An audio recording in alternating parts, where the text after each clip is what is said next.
Let's talk about the American presidency. In the founding, we declared independence from a king who was pretty in our faces, and we fought against him, and we decided we didn't really want to have a president under the Articles of Confederation. Now we have a need for a president. We said, but we really don't want to have somebody who's going to be so powerful that we can't rein him in. Welcome to the American presidency. In our Constitution, we created a single person who was going to be the president. They would serve 4 years with the opportunity to be reelected. We wanted to make sure that that person was going to represent American interests, so they had to be a natural-born citizen. They had to be at least 35 years old, and they had to be a resident for 14 years. Now, we talked about electing the president before. We intentionally designed an electoral college that would not allow individual citizens to elect a president. We were afraid of excessive democracy, more or less, so the president historically had been chosen by state legislatures and by other delegates to the electoral college. That president was supposed to manage. It was supposed to really just be the chief executive to implement laws. Now, women were not expressly excluded. That means to say that we couldn't have had a female president historically, but they were disenfranchised. They couldn't even vote. So in the Constitution days, not very likely that was going to happen. All right, so main powers of the president. They're the chief executive. That's to say, they do the work of the law. So when Congress was given power to pass laws, they were also given those implied powers to create agencies to do the work of the law. Who was going to manage them? The president.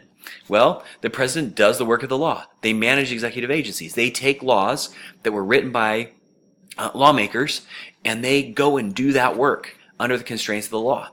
Well, they're also given other powers, like they're the chief diplomat. They're the face of the nation when we go out to talk to other nations. They guide foreign policy. They talk to other heads of state. They meet foreign leaders. They negotiate treaties. Now, remember, the Senate gets to approve those treaties, but the president, they're out negotiating, making good deals. They're the chief legislator. Now, the legislature makes and passes laws, but the president has his agencies come and report back to the Congress to tell what's going on. The president himself will testify before parties. They'll try and coordinate specific legislative efforts. In fact, the president sometimes uses as his bully pulpit, his ability to reach a variety of Americans to really go after members of Congress to force them to do things. He can also, as a constitutional right, veto legislation he doesn't particularly enjoy or think is appropriate. So members of Congress might pass a law and the president gets to say, yep, let's do it, or no, let's not.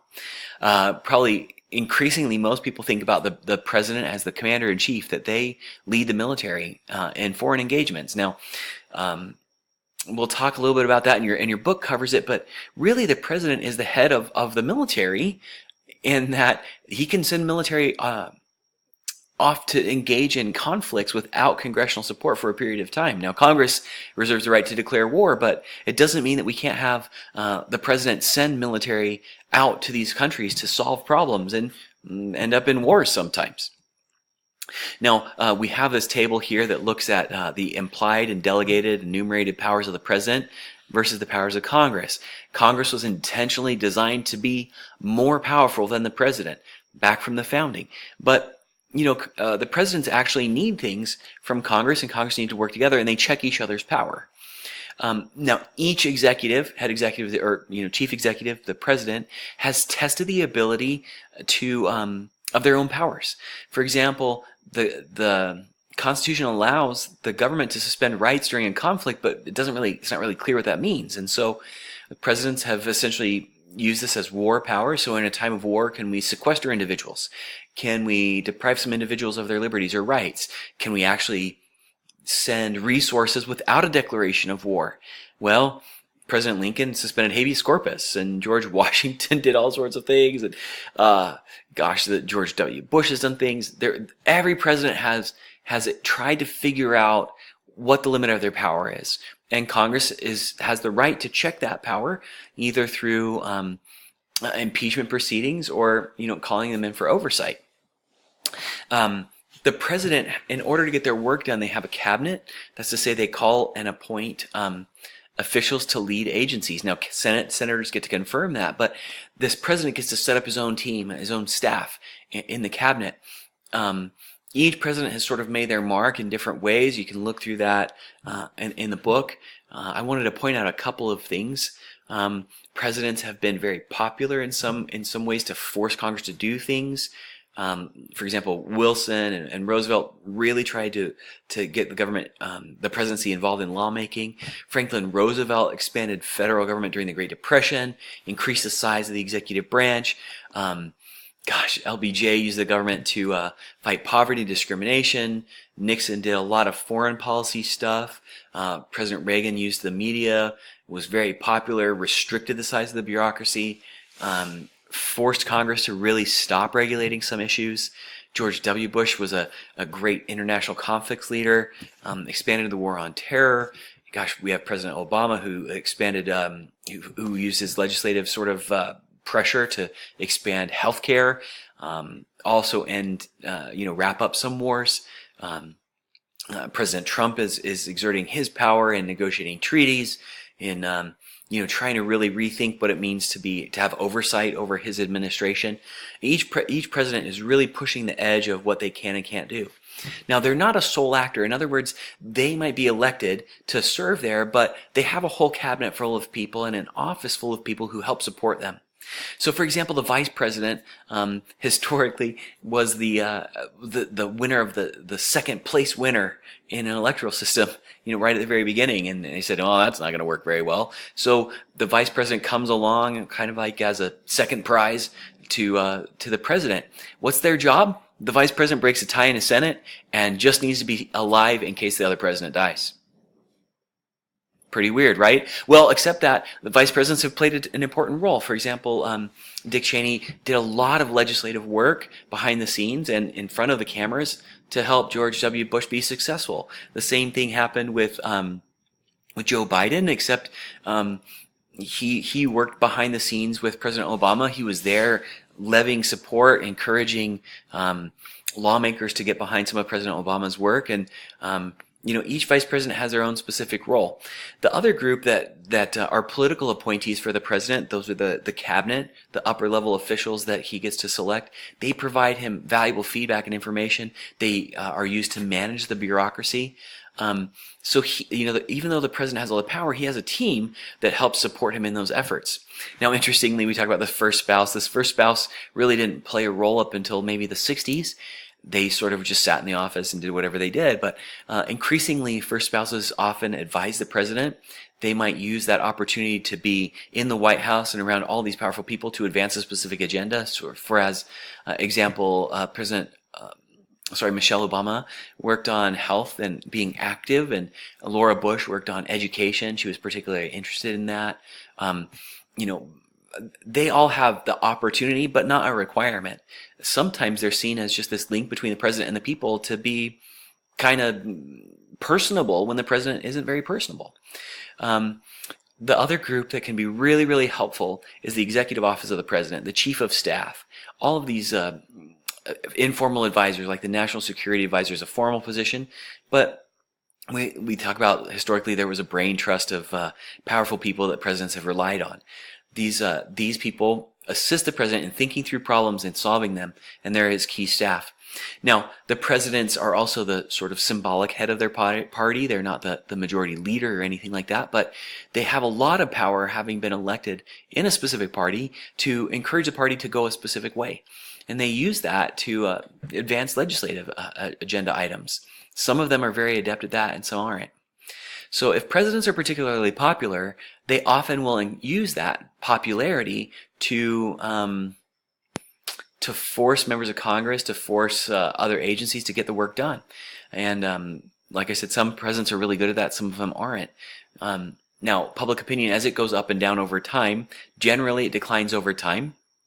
But presidents ride waves of power in how much public support there is for them. So when public support is high, they feel a little bit more adventurous. And when public support declines, they have to be a little bit more cautious in how they pursue their own agenda items.